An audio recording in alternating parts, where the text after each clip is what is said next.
अस्सलामुअलैकुम दोस्तों, welcome to my channel MBBS and BDS lectures. आज हमारा टॉपिक है फार्माकोलॉजी का drug used in diabetes mellitus. आज ये टॉपिक हम डिटेल में पढ़ेंगे। तो सबसे पहले टॉपिक का आउटलाइन हम पढ़ेंगे। सबसे पहले है डिफिनेशन, फिर क्लासिफिकेशन, फिर ईच ड्रग डिटेल, फिर हम हर ड्रग की क्या पढ़ेंगे, डिटेल पढ़ेंगे। सबसे पहले है डिफिनेशन। डायबिटीज़ मेलाइटस का डिफिनेशन ये है कि डायबिटीज़ मेलाइटस एक क्रोनिक सिंड्रोम है कार्बोहाइड्रेट, फैट और प्रोटीन मेटाबॉलिज्म का, जिसमें हाइपरग्लाइसीमिया होता है दो वजह से। एक, autoimmune destruction of pancreatic beta cell, और दूसरा इम्पेयर्ड इंसुलिन सिक्रेशन या इंसुलिन रेजिस्टेंस। क्या डेफिनेशन है?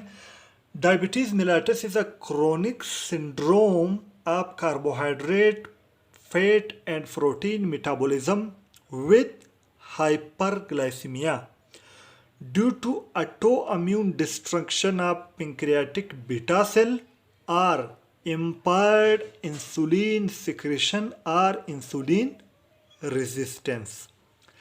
अब जो पैंक्रियाटिक बीटा सेल की जो ऑटो इम्यून डिस्ट्रक्शन है, ये होती है टाइप 1 डायबिटीज मेलाइटस में। और दूसरा जो इम्पेयर्ड इंसुलिन सिक्रेशन या इंसुलिन रेजिस्टेंस है, वो होती है टाइप 2 डायबिटीज मेलाइटस में।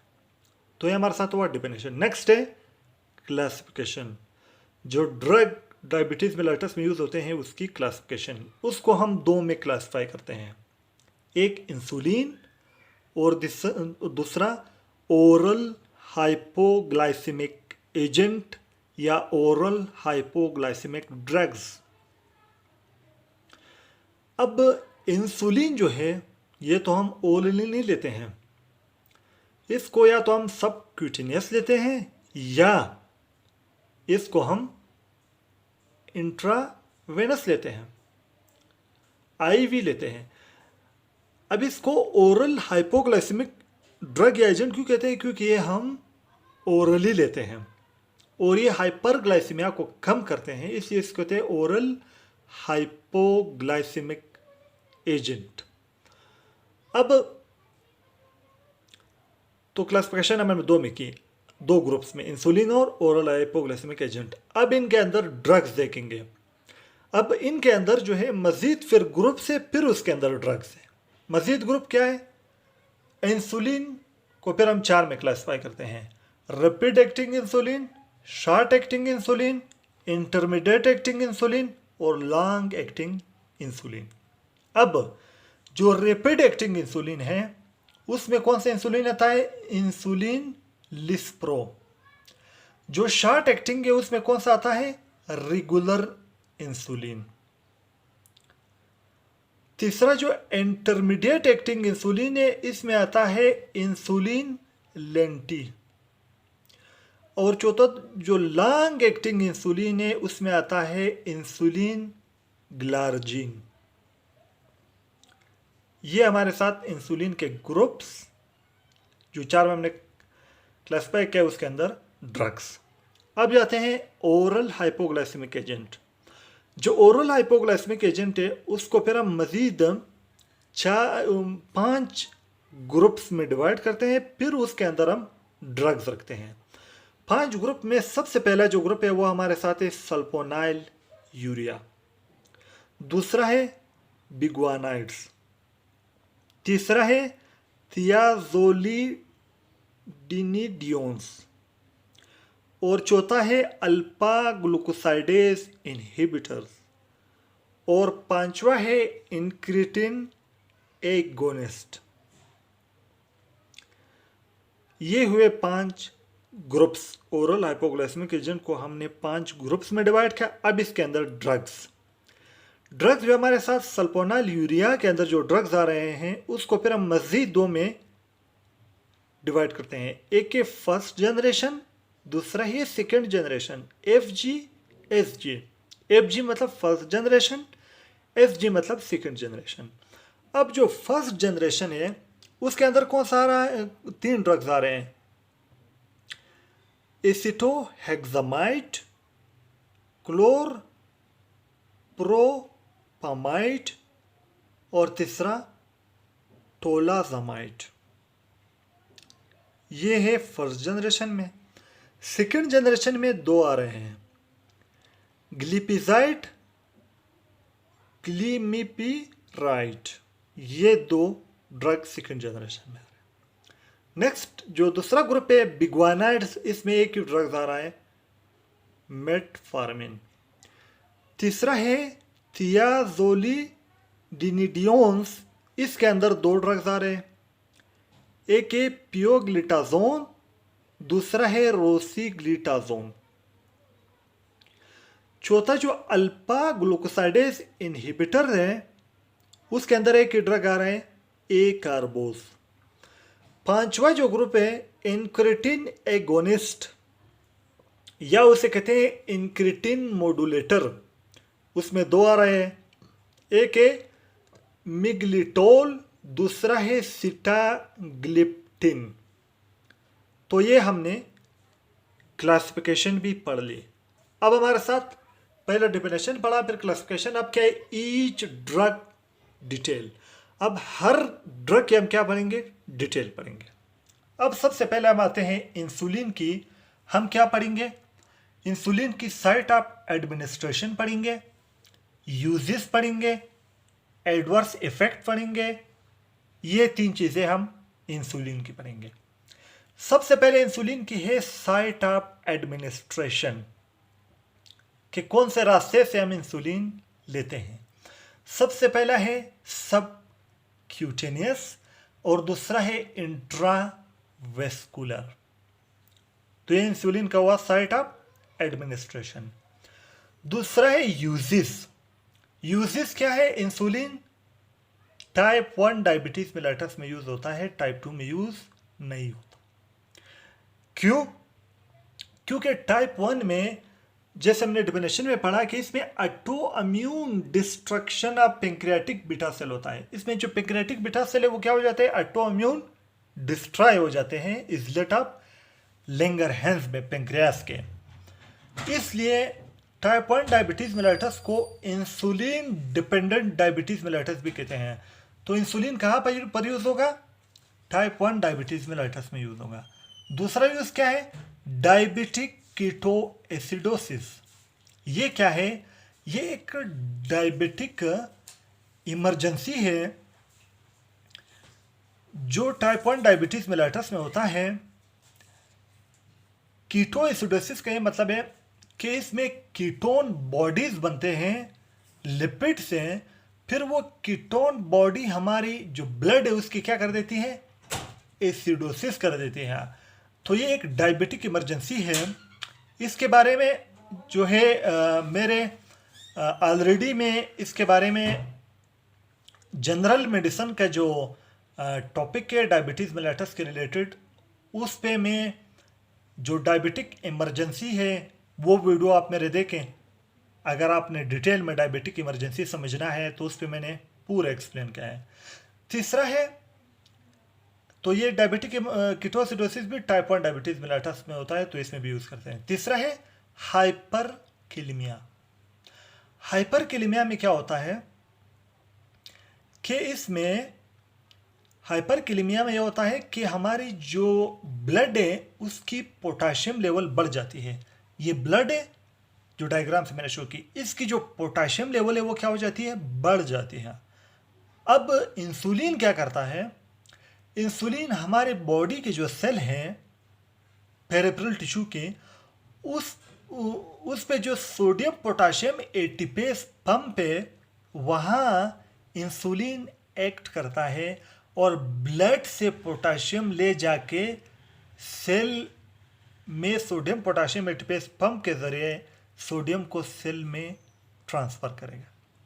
जब ब्लड से सेल में पोटाशियम जाएगा तो ब्लड पोटाशियम लेवल कम हो जाएगा, जिसकी वजह से हाइपरकिलिमिया, जो ब्लड का पोटेशियम लेवल ज़्यादा था, तो वो क्या हो जाएगा, ट्रीट हो जाएगा। अब हाइपरकिलिमिया में क्या होता है, ये इसके बारे में मैं अपने चैनल पे वीडियो अपलोड करूंगा कि चाहे हाइपोकेलेमिया हो या हाइपरकेलेमिया हो, इसमें क्या होता है, इसमें हार्ट प्रॉब्लम होता है, क्योंकि पोटाशियम हार्ट को डैमेज करता है।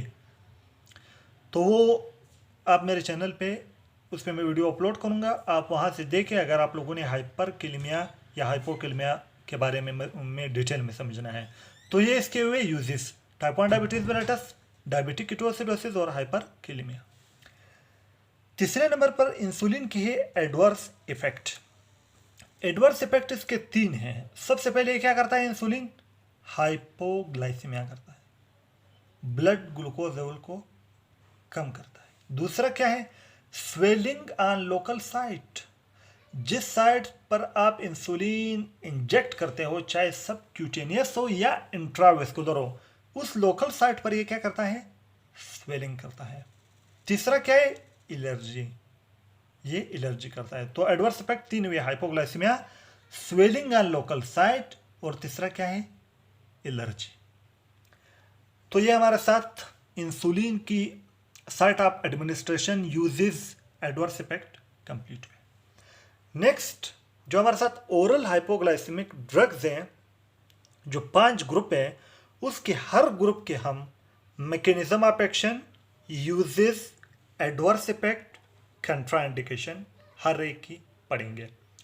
सबसे पहले हम स्टार्ट करते हैं, जो मैंने नंबर दिया है सल्फोनालयूरिया, बिग्वानाइड्स और तीसरा चौथा इंक्रीटिन मैंने जो है यहाँ लिखा तो शुरू में, लेकिन नंबर 5वां दिया है, तो ये आखिर में पढ़ेंगे। ये मैंने इसलिए दिया है क्योंकि आगे यहाँ जो मैंने मैकेनिज्म ऑफ एक्शन के डायग्राम बनाए हैं, उस पे मैंने आखिर में इसका डायग्राम बनाया है, तो इसलिए इसको मैंने आखिर में नंबर दिया है, ये हम आखिर में पढ़ेंगे। सबसे पहले हम स्टार्ट करते हैं सल्फोनालयूरिया की। सल्फोनालयूरिया की ड्रग की क्लासिफिकेशन पढ़ने के बाद हम इसका मैकेनिज्म ऑफ एक्शन पढ़ेंगे, यूजेस, एडवर्स इफेक्ट और कंट्राइंडिकेशन। सबसे पहले इसका स्टार्ट करते हैं मैकेनिज्म ऑफ एक्शन से। मैकेनिज्म ऑफ एक्शन इसका क्या है सल्फोनालयूरिया का, कि सल्फोनालयूरिया जो है, ये सबसे पहले तो सल्फोनालयूरिया जो ओरल हाइपोग्लाइसेमिक ड्रग्स है, वो हम किस में देते हैं, वो हम टाइप 2 डायबिटीज मेलिटस में देते हैं। क्यों, क्योंकि टाइप 2 डायबिटीज मेलिटस के अंदर जो डेफिनेशन में हमने पढ़ा, या तो इम्पायर्ड इंसुलिन सिक्रेशन है या इंसुलिन रेजिस्टेंस है। इम्पायर्ड इंसुलिन सिक्रेशन का क्या मतलब है, ऐसा नहीं है कि बिल्कुल इंसुलिन सिक्रेशन स्टॉप है, यानी क्या इम्पायर्ड है, सही नहीं है, कंप्लीट सिक्रेशन नहीं हो रही है, कम सिक्रेशन हो रही है। तो जब हम ओरल हाइपोग्लाइसेमिक ड्रग देते हैं, तो वो क्या करता है, वो सिक्रेशन को इंक्रीज कर देता है, नॉर्मल कर देता है। तो सबसे पहले जो सल्फोनालयूरिया है, सल्फोनालयूरिया की आप जो मैकेनिज्म ऑफ एक्शन पढ़ेंगे, तो वो पेशेंट जिसमें कुछ फंक्शनल बीटा सेल हो, तो उसमें ही हम सल्फोनालयूरिया देंगे। अगर फंक्शनल बीटा सेल नहीं हो, जैसे कि टाइप 1 में, तो बिल्कुल, क्योंकि टाइप 1 में जो पैंक्रियाटिक बीटा सेल है वो ऑटोइम्यून डिस्ट्रक्शन हो जाती है, ऑटोइम्यून सिस्टम उसको डिस्ट्रॉय कर देता है। तो जो सल्फोनालयूरिया है वो तो टाइप 1 में बिल्कुल हम नहीं देंगे। क्यों, क्योंकि टाइप 1 में तो हम इंसुलिन ही देते हैं। तो अगर टाइप 2 डायबिटीज मेलिटस है और उसमें फंक्शनल बीटा सेल मौजूद है, तो सल्फोनालयूरिया क्या करेगा, ये आएगा जो फंक्शनल बीटा सेल है, पैंक्रियाटिक बीटा सेल है स्लेट ऑफ लैंगरहैंस में, उसकी पोटेशियम चैनल पर सल्फोनालयूरिया एक्ट करेगा। अब आमतौर पर हमारे सेल क्या है बॉडी में, उसकी इनसाइड आमतौर पर तो हमारे सेल क्या है, पोलराइज है, उसके इनसाइड नेगेटिव आयन ज़्यादा और आउटसाइड पॉजिटिव आयन ज़्यादा। लेकिन जब सल्फोनालयूरिया पैंक्रियाटिक बीटा सेल के पोटेशियम चैनल पर एक्ट करेगा, जब पोटेशियम की इनवर्ड मूवमेंट करेगा, तो क्या होगा, इनसाइड पॉजिटिविटी बढ़ेगी, तो पोलराइज से सेल क्या हो जाएगा, डीपोलराइज हो जाएगा। जब डीपोलराइज हो जाएगा, तो उस डीपोलराइज होने की वजह से जो voltage sensitive calcium ion channel है वो ओपन हो जाएंगे। वो जब ओपन हो जाएंगे तो क्या होगा, कैल्शियम आयन इनवर्ड मूव करेंगे कैल्शियम चैनल के थ्रू। जब कैल्शियम आयन इनवर्ड मूव करेंगे, कैल्शियम आयन जब सेल में आएंगे, जैसे कि हमने ब्रेन की डिप्रेशन टॉपिक में आगे हम पढ़ेंगे कि वहाँ जो कैल्शियम आयन है वो क्या करता है, वो जो सेरोटोनिन वेसिकल है उसके साथ मिलके उसको सेल मेम्ब्रेन के साथ फ्यूज करके सेरोटोनिन को क्या कर देता है, इंक्रीज कर देता है साइनेप्टिक क्लेफ्ट में, न्यूरोमस्कुलर जंक्शन में। सेम इसी तरह जब कैल्शियम इनसाइड आएगा तो पैंक्रियाटिक बीटा सेल के अंदर जो वेसिकल है जिसके अंदर इंसुलिन है उसको साथ बाइंड होकर उस वेसिकल को लाएगा, सेल मेम्ब्रेन के साथ फ्यूज करेगा, जिसकी वजह से क्या होंगे, इंसुलिन रिलीज होगा। तो ये इसका क्या है, मैकेनिज्म ऑफ एक्शन है। Fuse insulin vesicle with pancreatic beta cell membrane, तो इंसुलिन जो ब्लू डाइट में मैंने शो किया ये क्या है, इंसुलिन है।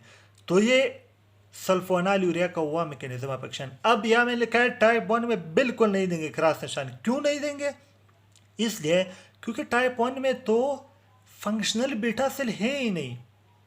अगर टाइप 2 में भी फंक्शनल बीटा सेल नहीं हो तो सल्फोनाइलयूरिया का तो चांस ही नहीं बनता है, बिल्कुल नहीं देना है। तो ये इसका मैकेनिज्म ऑफ एक्शन हमारे साथ सल्फोनाइलयूरिया का हुआ। अब हम इसके पढ़ेंगे यूजेस। यूजेस क्या है सल्फोनाइलयूरिया की। Number 1, type 2 diabetes mellitus in non obvious patient. Type 2 diabetes mellitus में यूज करेंगे, लेकिन जो ओबेस पेशेंट है, जो मोटा पेशेंट है, उसमें बिल्कुल नहीं देंगे। ठीक है, क्यों वो आगे देखेंगे। तो यूजेस दो, एक टाइप 1 डायबिटीज में, एक टाइप 2 डायबिटीज मेलाइटस में, और नॉन ओबेस में हम इसको देंगे। तीसरा क्या है, एडवर्स इफेक्ट्स का क्या है। नंबर 1, ये हाइपर सेंसिटिविटी करता है। दूसरे नंबर पर ये हाइपोग्लाइसीमिया करता है। तीसरे नंबर पर ये वेट गेन करता है। तो इस वजह से अब हमें समझ आ गया यूजेस क्या है। टाइप 2 डायबिटीज मेलाइटस में देंगे, लेकिन कौन से टाइप 2 डायबिटीज मेलाइटस में, इन नॉन ओबियस, ओबियस ना हो। क्यों, क्योंकि इसका एडवर्स इफेक्ट क्या है, वेट गेन। वो बेचारा शुरू से ही ओबियस है, आपने उसको सल्फोनाइलयूरिया दिया तो उसका तो खाना खराब हो गया, वो तो और वेट गेन करेगा। तो ये हमने यूजेस पढ़े, एडवर्स इफेक्ट पढ़े। चौथे नंबर पर आ रहा है कंट्रा इंडिकेशन। कंट्रा इंडिकेशन, जो भी drug use in diabetes mellitus है उसकी कंट्रा इंडिकेशन 3 है मेनली।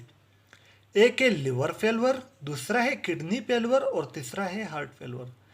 तो लिवर फेलवर, किडनी फेलवर, हार्ट फेलवर, इसमें बिल्कुल कंट्रा इंडिकेटेड है। तो ये हमारे साथ सल्फोनाइलयूरिया हुआ। दूसरे नंबर पर हम आते हैं बिग्वाइनाइड्स। बिग्वाइनाइड्स की इसी तरह हम मैकेनिज्म जिसमें मेटफॉर्मिन आता है। अब याद रखना इस ग्रुप में ये तो हमने uses, adverse effect, contraindication, mechanism of action हमने किसकी पढ़ी, सल्फोनाइलयूरिया। अब इसके अंदर जितने भी ड्रग्स आएंगे उनकी सेम मैकेनिज्म होगा, सेम यूजेस होंगे, सेम एडवर्स इफेक्ट होगा, सेम कंट्राइंडिकेशन। दूसरे नंबर पर हमारा साथ आता है बिग्वाइनाइड्स। बिग्वाइनाइड्स के अंदर कौन सा आ रहा है, मेटफॉर्मिन। अब इसके हम मैकेनिज्म ऑफ एक्शन पढ़ेंगे, यूजेस पढ़ेंगे, और एडवर्स इफेक्ट और कंट्रा इंडिकेशन। इसका जो मैकेनिज्म ऑफ एक्शन है ये क्या है, इंक्रीज इंसुलिन सेंसिटिविटी। ये इंसुलिन की सेंसिटिविटी को इंक्रीज कर देता है। क्या मतलब, इसका मैकेनिज्म ऑफ एक्शन हम डायग्राम से समझेंगे। ये है बिग्वाइनाइड्स का मैकेनिज्म ऑफ एक्शन। इसका मैकेनिज्म ऑफ एक्शन 3 तरह से है। सबसे पहले ये क्या करता है, ये ब्लड से ग्लूकोज की जो अपटेक है पेरिफेरल टिश्यू की तरफ, उसको ये इंक्रीज कर देता है। पेरिफेरल टिश्यू ग्लूकोज अपटेक को ये क्या कर देता है, इंक्रीज, जो मैंने अपवर्ड एरो से शो किया है। पहला मैकेनिज्म ऑफ एक्शन तो ये हो। दूसरा मैकेनिज्म ऑफ एक्शन क्या है, ये जीआईटी से, गट से जो ग्लूकोज है उसकी जो ब्लड में एब्जॉर्प्शन होती है उसको क्या करता है, डिक्रीज कर देता है, जो डाउनवर्ड एरो से मैंने शो किया है। तीसरा, ये लिवर में ग्लूकोनियोजेनेसिस को डिक्रीज कर देता है। लिवर में जो प्रोटीन पेट से जो ग्लूकोज बन रहे थे वो अब नहीं बनेंगे। जब ग्लूकोज नहीं बनेंगे ब्लड में नहीं आएंगे तो हाइपरग्लाइसीमिया तो खुद ब खुद ही ठीक हो जाएगा। तो बिग्वानाइड्स की जो मैकेनिज्म ऑफ एक्शन क्या है, 3 तरीके से। एक, ये पेरिफेरल टिश्यू ग्लूकोज अपटेक को बढ़ा देता है। दूसरा, गट से ब्लड में ग्लूकोज की जो ट्रांसफर है उसको कम कर देता है, एब्जॉर्प्शन। तीसरा, ग्लूकोनियोजेनेसिस को डिक्रीज। तो 2 चीज़ों को डिक्रीज करता है, ग्लूकोनियोजेनेसिस को डिक्रीज करता है, गट से ब्लड में ग्लूकोज की एब्जॉर्प्शन को डिक्रीज करता है। एक चीज़ को इंक्रीज करता है, वो पेरिफेरल टिश्यू ग्लूकोज अपटेक को जब बढ़ाएगा तो ब्लड का ग्लूकोज लेवल भी क्या हो जाएगा, कम हो जाएगा, क्योंकि ब्लड से ग्लूकोज पेरिफेरल टिश्यू में जाएगा। तो ये हमारा साथ बिग्वानाइड्स मेटफॉर्मिन के हमने मैकेनिज्म ऑफ एक्शन पढ़ी। अब हम इसके आएंगे यूजेस पढ़ेंगे। यूजेस क्या है, टाइप 2 डायबिटीज मेलाइटस में यूज होता है, लेकिन ओबियस पेशेंट में। सल्फोनाइलूरिया नॉन ओबियस में, और मेटफॉर्मिन किस में यूज होता है, ओबियस पेशेंट में यूज होता है। तो पहले यूज तो ये हुआ कि टाइप 2 डायबिटीज मेलाइटस इन ओबियस पेशेंट। दूसरा जो यूज है वो पॉलीसिस्टिक ओवेरियन डिजीज, फीमेल में जो पॉलीसिस्टिक ओवेरियन डिजीज है, ओवरी में जो सिस्ट बन जाते हैं, उसमें ये यूज होता है। तो ये 2 इसके यूजेज हैं। एडवर्स इफेक्ट क्या है इसकी, एक है मेटालिक टेस्ट, दूसरा है जीआईटी साइड इफेक्ट। अब आसान तरीके से हम कैसे याद कर सकते हैं, मेटफॉर्मिन के शुरू में क्या है, एम, तो एडवर्स इफेक्ट एम से याद रखो, मेटालिक टेस्ट, क्योंकि मेटालिक टेस्ट के शुरू में भी क्या है, एम। तो मेटफॉर्मिन से मेटालिक टेस्ट। अगर पूछा कि मेटफॉर्मिन का कोई एडवर्स इफेक्ट बताओ तो मेटालिक टेस्ट। दूसरा एडवर्स इफेक्ट क्या है, जीआईटी साइड इफेक्ट। क्यों जीआईटी साइड इफेक्ट है, वो वजह जो हमने मैकेनिज्म ऑफ एक्शन में पढ़ा कि ये जीआईटी से ग्लूकोज की एब्जॉर्प्शन ब्लड में कम करता है, तो जीआईटी पर जब ये एक्ट करेगा तो वहाँ इसकी क्या होंगे, एडवर्स इफेक्ट होंगे। वो क्या एडवर्स इफेक्ट है जीआईटी पर, nausea, vomiting, diarrhoea, abdominal pain. तो ये हमने बिग्वानाइड्स भी पढ़ लिया। आखिर में है कंट्राइंडिकेशन। कंट्राइंडिकेशन क्या है, सेम है, किसकी तरह सेम है, जो सल्फोनाइलूरिया के कंट्राइंडिकेशन है, liver failure, kidney failure, heart failure, उसकी तरह इसकी भी क्या है, सेम है। क्योंकि ये जो कंट्राइंडिकेशन है ये मोस्ट ऑफ द ड्रग जो डायबिटीज मेलेटस में यूज होता है उन सब की एक तरह है, कुछ की डिफरेंट है, वो आगे हम पढ़ेंगे। नेक्स्ट हमारे साथ है थियाजोलिडिनिडियोन्स। इसकी mechanism of action, uses, adverse effect और कंट्राइंडिकेशन हम पढ़ेंगे। इसकी मैकेनिज्म ऑफ एक्शन क्या है, थियाजोलिडिनिडियोन्स की इसकी जो मैकेनिज्म ऑफ एक्शन है वो ये है, ये क्या करता है, increase cell sensitivity to insulin. ये सेल की सेंसिटिविटी इंसुलिन के लिए बढ़ा देता है। सेल जो है इंसुलिन के लिए ज़्यादा सेंसिटिव हो जाता है। जब सेल ज़्यादा सेंसिटिव हो जाएगा इंसुलिन को, तो वो इंसुलिन को ज़्यादा अपनी तरफ चाहेगा कि आ जाए। जब वो आएगा तो वो तो इंसुलिन तो ग्लूकोज सेल के अंदर क्या करेगा, ट्रांसफ़र करेगा। तो ये increase cell sensitivity to insulin, किस तरह सेल की सेंसिटिविटी को इंसुलिन के लिए बढ़ा देता है। ये जो थियाजोलिडिनिडियोन्स है ये सेल पर 2 काम करता है। एक, सेल पर PPAR-Y रिसेप्टर लगा देता है, जिसकी वजह से क्या हो जाता है, सेल स्टिमुलेट हो जाता है। PPAR-Y रिसेप्टर जब लगेंगे तो सेल स्टिमुलेट हो जाएगा, सेल ज़्यादा सेंसिटिव हो जाएगा, किसके लिए, इंसुलिन के लिए। दूसरा ये क्या करता है, ये सेल पर इंसुलिन की रिसेप्टर बढ़ा देता है। इंसुलिन की रिसेप्टर जब बढ़ेंगे तो हर इंसुलिन का रिसेप्टर इंसुलिन को क्या कहेगा, आने की दावत देगा। तो ये क्या है, increase number of insulin receptors, ये नंबर ऑफ इंसुलिन रिसेप्टर को बढ़ा देता है। तो मैकेनिज्म ऑफ एक्शन में क्या हुए, थियाजोलिडिनिडियोन्स के 2, एक तो ये यानी ये सेल की जो सेंसिटिविटी इंसुलिन को इंक्रीज करता है 2 तरह से। एक, ये क्या कर देता है, सेल पर PPAR-Y रिसेप्टर लगा देता है। दूसरा, ये क्या कर देता है, सेल पर नंबर ऑफ इंसुलिन रिसेप्टर को क्या करेगा, इंक्रीज करेगा। अब मैकेनिज्म ऑफ एक्शन पढ़ने के बाद हम इसके आएंगे यूजेस। यूजेस क्या है, सिंपल, टाइप 2 डायबिटीज मेलेटस में यूज होता है। एडवर्स इफेक्ट क्या है, एडवर्स इफेक्ट जो है इसके 2 है। एक ये बोन फ्रैक्चर करता है खास करके फीमेल में, दूसरे ये ईडिमा करता है। तीसरे पे कंट्राइंडिकेशन क्या है, सेम है। अब सल्फोनालूरिया, बिग्वानाइड्स, थियाजोलिडिनिडियोन्स की कंट्राइंडिकेशन तीनों की क्या है, सेम है। कौन सी, लिवर फेलवर, किडनी फेलवर और हार्ट फेलवर। चौथे नंबर पर हमारे साथ आता है अल्फा ग्लूकोसाइडेज इनहिबिटर। इसकी मैकेनिज्म ऑफ एक्शन पढ़ेंगे, सेम उसी तरह यूजेस, एडवर्स इफेक्ट और कंट्राइंडिकेशन। इसके हम आते हैं मैकेनिज्म ऑफ एक्शन पर। मैकेनिज्म ऑफ एक्शन इसका क्या है, अल्फा ग्लूकोसाइडेज इनहिबिटर का आमतौर पर जब हमारा ग्लूकोज स्मॉल इंटेस्टाइन में जाता है तो वहाँ पॉलीमर किस में चेंज होता है, मोनोमर में। फिर वो जो मोनोमर है वो फिर स्मॉल इंटेस्टाइन से एब्जॉर्ब होकर ब्लड में जाते हैं।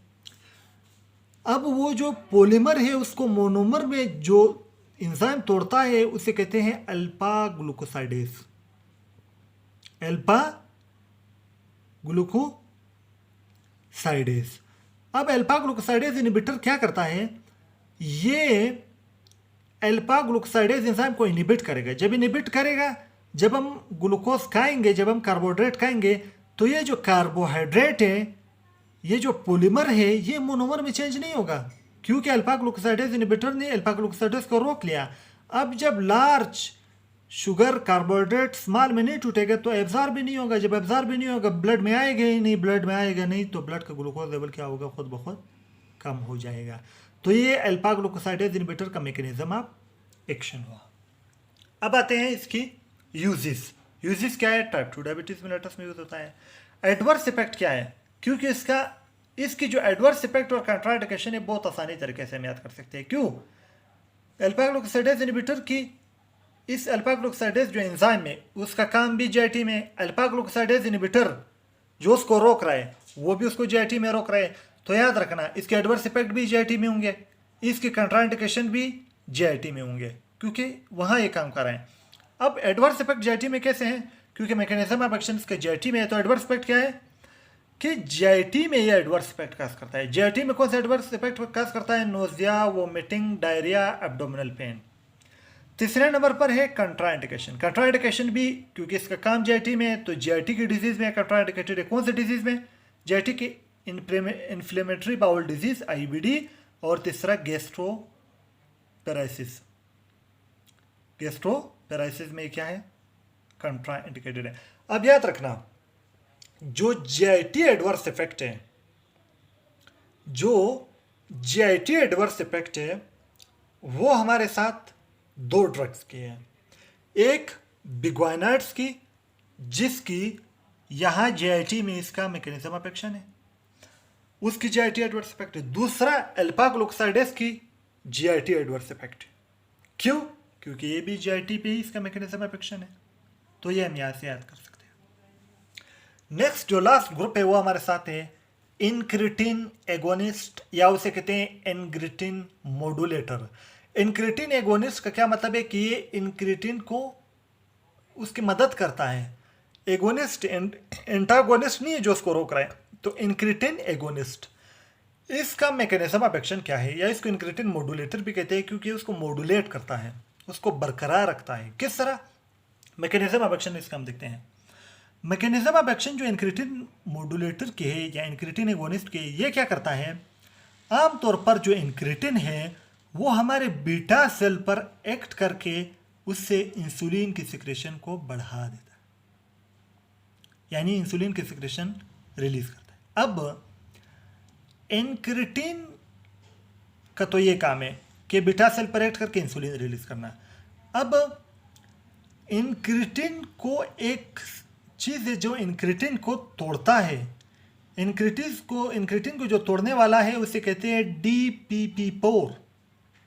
DPP4 क्या करता है, ये इंसुलिन को तोड़ता है। जब ये इंसुलिन को तोड़ेगा तो इंसुलिन बीटा सेल पर एक्ट नहीं करेगा। जब इंसुलिन बीटा सेल पर एक्ट नहीं करेगा तो इंसुलिन रिलीज नहीं होगा। अब इंक्रिटिन मॉड्यूलेटर क्या करता है, जो इंक्रिटिन का दुश्मन है DPP4 उसको ये इनहिबिट करता है। इंक्रिटिन एगोनिस्ट क्या करता है, ये DPP4 को इनहिबिट करता है। जब वो इनहिबिट होगा तो इंक्रिटिन जो है उसकी ब्रेकडाउन नहीं होगी, जो उसकी ब्रेकडाउन नहीं होगी वो बीटा सेल पर एक्ट करेगा। जब वो बीटा सेल पर एक्ट करेगा तो इंसुलिन रिलीज होगा। तो ये इसका क्या हुआ, मैकेनिज्म ऑफ एक्शन। अब आते हैं इसके यूजेस पर। Incretin agonist, incretin modulator type 2 diabetes mellitus में यूज होता है। तीसरे नंबर पर इसकी जो एडवर्स इफेक्ट है वो सबसे मुख्तलिफ है। इंक्रेटिन एगोनिस्ट का जो एडवर्स इफेक्ट है वो सबसे मुख्तलिफ है। वो क्या है इसकी? नंबर 1, ये नेज़ोफेरेंजाइटिस करता है। दूसरा, ये अपर रिस्पायरेटरी ट्रैक्ट इन्फेक्शन करता है। तो ये इसके दो एडवर्स इफेक्ट हैं, नेज़ोफेरेंजाइटिस और अपर रिस्पायरेटरी ट्रैक्ट इन्फेक्शन। अब इसके चौथे नंबर पर जो कंट्राइंडिकेशन है वो सेम है, लिवर फेल्यूर, किडनी फेल्यूर। तो याद रखना, जितने भी ओरल हाइपोग्लाइसेमिक एजेंट है उन सब की जो कंट्राइंडिकेशन है वो क्या है, सेम है। किस में नहीं देंगे? लिवर फेल्यूर, किडनी फेल्यूर और हार्ट फेल्यूर। ठीक है, सबकी सेम है तकरीबन। यानी इंक्रेटिन मॉड्यूलेटर की सेम है, सल्फोनाइल यूरिया की सेम है, बिग्वानाइड्स की सेम है और थियाजोलिडिनिडियोन्स की सेम है। लेकिन एक अल्फा ग्लूकोसाइडेस इनहिबिटर की डिफरेंट है कंट्राइंडिकेशन। वो क्या है? जीआईटी में ये क्या कर देता है, इसके एडवर्स कंट्राइंडिकेशन जीआईटी में एक इन्फ्लेमेटरी बाउल डिजीज, दूसरा गैस्ट्रोफेरेसिस में, पेराइसिस में। ठीक है, तो ये है। अब ये तो कंट्राइंडिकेशन है। एडवर्स इफेक्ट अगर हम देखें, एडवर्स इफेक्ट क्या था? मेन वाइवा के लिए सल्फोनाइल यूरिया क्या करता है? वाइवा पॉइंट क्या है? ये वेट गेन करता है। तो इसलिए हम किस में नहीं देंगे? ओबेस में नहीं देंगे। बिग्वानाइड्स क्या करता है? इसमें मेटफॉर्मिन का अगर उसने पूछा एडवर्स इफेक्ट क्या है, मेटालिक टेस्ट मेन और जीआईटी एडवर्स इफेक्ट है। और यूजेस क्या है, अगर उसने पूछा कि कौन सी ओरल हाइपोग्लाइसेमिक ड्रग हम जो है ओबेस पेशेंट में नहीं देंगे, सल्फोनाइल यूरिया। किसको ओबेस पेशेंट में देंगे? बिग्वानाइड्स। ठीक है, कौन सी वो ओरल हाइपोग्लाइसेमिक ड्रग है जिसको हम पॉलीसिस्टिक ओवेरियन डिजीज में भी देते हैं? मेटफॉर्मिन है। ठीक है, वो कौन सी ओरल हाइपोग्लाइसेमिक ड्रग है जिसको हम इन्फ्लेमेटरी बाउल डिजीज या गैस्ट्रोपेरासिस में नहीं देते हैं? अल्फा ग्लूकोसाइडेस इनहिबिटर है। तो दोस्तों, आज जो हमारा drug use in diabetes mellitus जो फार्माकोलॉजी का लेक्चर था वो कंप्लीट हुआ। तो दोस्तों, अगर आप लोगों को वीडियो अच्छी लगी होगी तो वीडियो को लाइक करो, शेयर करो, चैनल को सब्सक्राइब करो और बेल आइकन को क्लिक करो और नोटिफिकेशन को ऑन करो ताकि हर नई आने वाली वीडियो सबसे पहले आप तक पहुंचे। दोस्तों, वीडियो देखने का बहुत बहुत शुक्रिया। अल्लाह हाफिज।